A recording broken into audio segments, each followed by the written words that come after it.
ay rated PG. Patnubay at gabay ng magulang ay kailangan sa mga batang manonood.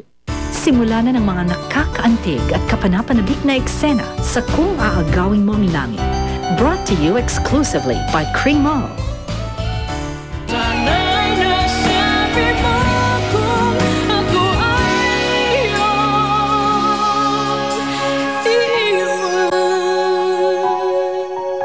Binalita ko na sa mom mo na nagsampa na ng kaso ang mga biktima ng food poisoning. Kapag manalo sila sa kaso, maaaring may pasara ang restaurant ninyo at may pakulong ang may-ari nito. Wala na bang ibang paraan para maayos to? Nakausap ko ng ibang biktima. At ang sabi nila, willing sila may pag-areglo. Kaya lang, medyo nahihirapan kayo dahil malaki ang kailangan niyang bayaran dahil marami ang naging biktima. Pare, gusto ko lang naman tulungan si Ellery pati si Samantha. Ayoko sila nakikitang nahihirapan. Pare-pareho ko silang mahal. Kaya, okay lang sa akin kahit akong mahirapan. Matulungan ko lang sila. O ibenta na lang kaya natin tong bahay natin. Para meron tayong pang-areglo sa kanila para hindi na nila tayo guluhin. Ellery, ito na lang ang natitira sa atin. Okay lang naman po sa amin kahit sa maliit na bahay na lang tayo titira. Ang importante, tahimik tayo. Magkakasama tayo. Hindi mo man lang ba ako kukumustahin? O kung ano yung naramdaman ko nung ipinana ko siya? Bridget, alam mo kung anong relasyon natin yung dalawa. Hanggang doon lang yung may bibigay ko sa'yo.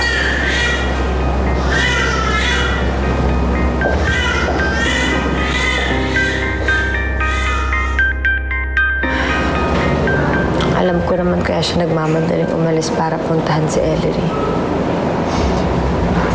Paano, kumbaga sa favorite kong sports na panoorin dahil sa mga muscles, sa mga binti ng mga lalaki nagbabasketball, naka 3 points siya nung niligtas niya sila Ellery. Kaya pakiramdam ko, magla-love will lead you back ang dalawa. Hindi pwede mangyari yun. Naman! Kawawa naman ang inaanak ko, ano? Ano lalaking walang papa? Mamamana sa kanyang ninong? Ay, Nina? Pangit? Nineng! Tingnan mo ikaw. Pinapatawa na nga kita, nakabusangot ka pa rin dyan. Ano ha? May naisip akong paraan para hindi sila magkabalikan. Anastasia? Pwede bang kausapin niyo si Ellery? Sabihin mo sa kanya na malubha ang sakit ng anak ko. Sabihin mo kailangan ng anak ko na pagmamahal ng isang ama.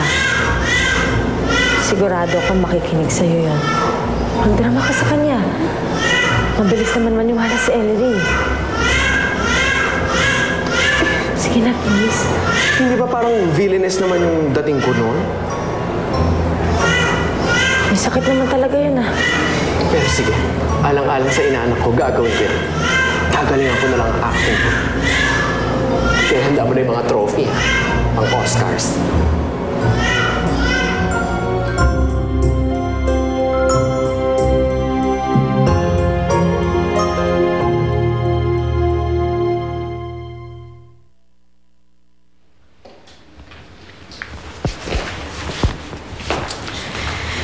Ito na ang titulo ng bahay at lupa natin. May nakausap na rin po akong buyer, ma. I never imagined na darating ang araw na hindi na magiging atin ang bahay na to. Ma, lahat ng material na bagay napapalitan. Hayaan niyo po, kapag natapos ang lahat ng to, maghahanap na ako ng trabaho. Sige, ma. Lalakad na po ako, makikipagkita na ako sa buyer. I have good news for you guys. Ellery, Tamarisa. Inusog na raw ng mga victims ng food poisoning ang kaso. Oh my God! Bakit nila ginawa yun? May nagbayad daw ng danyo sa kanila. Sino raw? Hindi nga raw muna pakilala eh. Sino naman natutulong sa amin? Oh my God, thank you. Thank you. Hindi ko.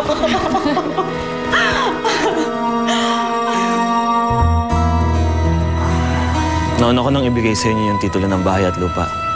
At ng van. Ngayon, itong kotse ko. Thank you.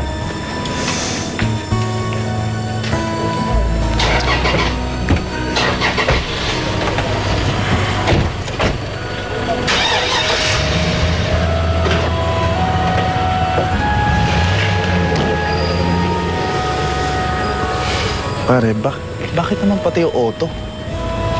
Kung kailangan mo naman ng konting pera, pare, pwede naman kitang pahiramin.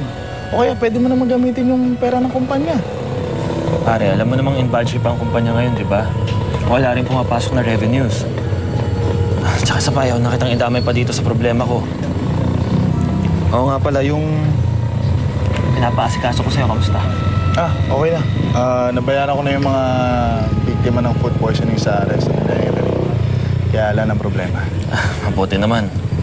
Ngayon wala ng problema ang pamilya ni Ellery. Sana mapatawad na rin ako ni Mama. Sana. Tara.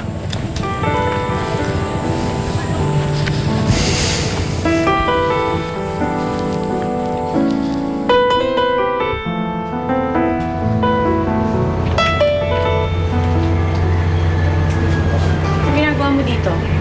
Pinapunta ka ba ng best friend mo? Hindi, Ellery.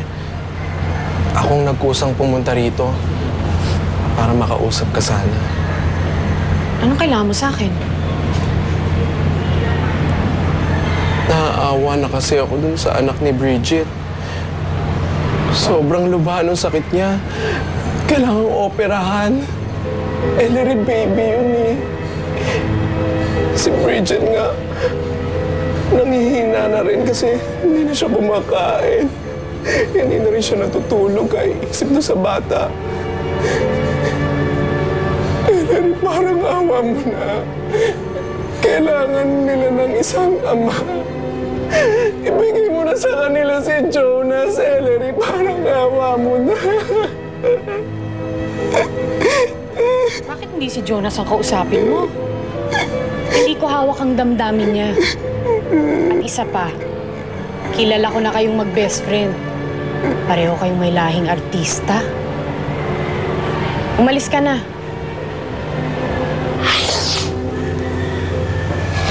Kung ayaw mong maniwala, edi wag. Che! Wala kang puso! Wala kang kaluluwa! Ikaw wala kang ganda!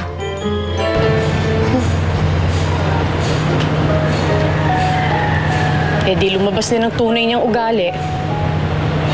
Gagamitin pa nila sa akin ng bata.